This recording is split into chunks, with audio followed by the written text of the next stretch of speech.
हैदराबाद ने fire safety कवानीन की खिलाफ वर्जियों के खिलाफ हाइड्रा ने सख्त कार्रवाई की है। इस कार्रवाई के दौरान जुबली हिल्स में वाक़ नीरो के शोरूम और नामपल्ली स्टेशन रोड पर एक फर्नीचर के शोरूम को सील कर दिया गया। हुकाम के मुताबिक दोनों शोरूम्स फायर एनओसी के बगैर चल रहे थे। वहां गैर महफूज सामान रखा गया था, रास्ते बंद थे और आग बुझाने के आलात मौजूद नहीं थे, जिस पर बिजली की फराहमी भी मुनक़ते कर दी गई। आवाम से अपील की गई है कि फायर सेफ्टी से मुताल्लिक़ किसी भी खिलाफ वर्जी की इत्तला फौरी हाइड्रा को दें। మన ఫైర్ యాక్సిడెంట్స్ నాంపల్లిలో స్టేషన్ రోడ్లో మన 29 మన పోయిన శనివారం అయింది. దాంట్లో 5గురు చనిపోవడం జరిగింది. ఇట్లా మనకి ప్రతినిత్యం కూడా మనకి చాలా మంది ఇట్లా ఫైర్ యాక్సిడెంట్స్లో వాళ్ళ కుటుంబాలు కానీ లేకపోతే అక్కడ పనిచేసేవారు కానీ వాళ్ళు చిక్కుకొని వాళ్ళు అక్కడ చనిపోయిన పరిస్థితులు మనం నిత్యంగా చూస్తున్నాం. దీనన్నిటికీ కారణం ఒకటే, అక్కడ ఏమవుతుందంటే స్టోరేజ్ మెటీరియల్ అంతా కూడా ఉంటుంది. ఫైర్ సేఫ్టీకి సంబంధించిన ఎటువంటి పర్మిషన్స్ కానీ ఫైర్ సేఫ్టీకి సంబంధించిన ఎటువంటి ప్రోటోకాల్స్ కానీ వీళ్ళు పాటించకుండా దానికి ఎటువంటి వాళ్ళు దానికి సేఫ్టీకి సంబంధించినటువంటి ఏ మెకానిజం కూడా లేదు. తప్పించుకోవాలంటే కనుక స్టేర్స్ కూడా మీరు చూశారు మొత్తం ప్యాక్ చేసి ఉన్నాయి, మొత్తం పార్సిల్స్ అన్ని బట్టల పార్సిల్స్ పెట్టున్నాయి. అది అంటుకున్నదంటే కనుక ఈ బట్టలు అనేది చాలా ఇన్ఫ్లేమబుల్ మెటీరియల్, అంటే ఇమ్మీడియట్గా అంటుకుంటుంది అనమాట. లైక్ నిన్న చూసాం కుర్చీలు అంటుకున్నాయి మన నాంపల్లి.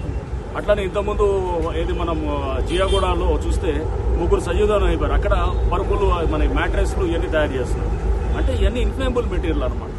ఒక్కసారి అక్కడ షార్ట్ సర్క్యూట్ అయ్యి ఏమన్నా అయిందనుకోండి, వెంటనే అంటుకొని అది ఒక మీడియం బట్టల మీడియం ద్వారా ఒక షార్ట్ సర్క్యూట్ ఒక చిన్న స్పార్క్ వస్తే అది అంటుకున్న తర్వాత మొత్తం స్ప్రెడ్ అయ్యి అందరికీ వెళ్ళిపోతాం. దీంట్లో పనిచేసేవాళ్ళు బయటకు వచ్చే పరిస్థితి లేదు. ఇప్పుడు ఎవరన్నా లోపల పొరపాటున యాక్సిడెంట్ అయిందంటే అంతా దైవాధీనం అనమాట, ఏం లేదు, మొత్తం దేవుడి మీద వదిలేసి మనం ఏం అవ్వదులే అనుకునే దీంట్లో ఉన్నాం. కానీ అయితే మటుకు మళ్ళీ ఇంక చేసేది ఏం లేదు. ఈ పరిస్థితులు ఇక్కడ కనపడుతున్నాయి. ఈ బిల్డింగ్లో మొత్తం నీరూస్ రోడ్ నెంబర్ 36 జూబ్లీహిల్స్లో. సో ఇది ఈ షోరూమ్కి సంబంధించినటువంటి పైన అనాథరైజ్డ్ ఉంది, మొత్తం స్టోరేజ్ ఉంది, అన్ని ఫ్లోర్స్లో స్టోరేజ్ ఉంది. స్టేర్స్ అన్ని కూడా మొత్తం బ్లాక్ చేశారు. అండ్ లిఫ్ట్ ఉన్నది, ఆ స్టేర్స్ ఏదైతే ఉన్నదో ఒకటే స్టేర్స్ ఉన్నది, అది కూడా మొత్తం బ్లాక్ అయింది. లిఫ్ట్ న్యాచురల్గా ఫైర్ ఎక్స్టింగ్విషర్స్ ఉన్నాయి, అది ఓన్లీ కొన్ని ఫ్లోర్లో ఉన్నాయి. అసలు యాక్చువల్గా ప్యాక్ చేసినటువంటి అక్కడ ఫైర్ ఎక్స్టింగ్విషర్ లేదు. ఏదైతే కనుక వీళ్ళు ఫైర్ సేఫ్టీ తీసుకోవాల్సింది అది లేదు.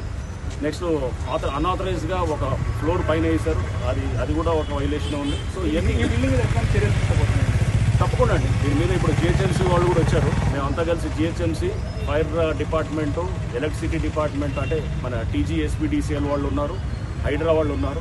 అందరం కలిసి మేము నిన్న సమన్వయంతో అందరం కూడా అనుకోవడం కూడా జరిగింది. ఇప్పుడు జిహెచ్ఎంసీ చట్టం కింద దాన్ని సీజ్ చేయడానికి కూడా జరుగుతుంది. సీజ్ చేసి దానికి పవర్ డిస్కనెక్ట్ చేయడం. పవర్ డిస్కనెక్ట్ ఎందుకు చేస్తున్నామంటే అది ఇమీడియట్గా అది లేకపోతే స్పార్క్లో లేదా ఏదైనా ఈరోజు సాయంత్రం అవ్వచ్చు. ఇప్పుడు మీరు అనొచ్చు నోటీసులు ఇవ్వకుండా ఎలా చేశారు, నిన్న పేపర్లో చెప్పాము అందరికీ కూడా. ఇప్పుడు నోటీస్ ఇస్తే ఈరోజు సాయంత్రం అయిందనుకోండి యాక్సిడెంట్, లేదా రేపు పొద్దున అయిందనుకోండి, దానికి బాధ్యుడు ఎవరు? సో అందుకోసం అది ఆల్రెడీ చెప్పాము. వీళ్ళందరూ కూడా అది పాటించాల్సిన లీగల్గా పాటించాల్సిన దానికి చూస్తే కనుక ఇక్కడ ఎటువంటి జాగ్రత్తలు తీసుకున్నట్టయితే అనిపించలేదు. హైదరాబాద్ నగర వ్యాప్తంగా మీరు చెప్తున్న ఫైర్ సేఫ్టీ తనిఖీలు సో ఎన్ని రోజులు జరుగుతాయి, నిరంతరం ఉంటుందా లేకపోతే ఒకసారి చెక్ చేసి వదిలేస్తారు? అంటే తప్పకుండా అండి, కొన్ని మనం చెక్ చేస్తుంటాము, చెక్ చేసి సీజ్ చేస్తుంటాము. గతంలో చెక్కింగ్ చేసి నోటీసులు ఇచ్చారు. నోటీసులు ఇచ్చి అప్పుడు ఇది చూస్తే కొన్ని సంవత్సరాల క్రితం. ఇప్పుడు మేము ఖచ్చితంగా సీజ్ చేస్తాం. సీజ్ చేసి దానికి ఒక పంచనామా తయారు చేస్తాము, ఒక ప్రొసీడింగ్స్ తయారు చేస్తాము. రేపు వీళ్ళు ఏమన్నా అగ్రీవ్డ్ పార్టీ ఉంటే కనుక వాళ్ళు కోర్టుకు వెళ్ళటం జరుగుతుంది. కోర్టుకు వెళ్ళి కోర్టులో తప్పకుండా మా కేసెస్ మేము ప్రజెంట్ చేస్తాము, వాళ్ళు కూడా వాళ్ళ కేసెస్ ప్రజెంట్ చేస్తారు. సో కోర్టు డెసిషన్ బట్టి కూడా తర్వాత ఫర్దర్ యాక్షన్స్ కూడా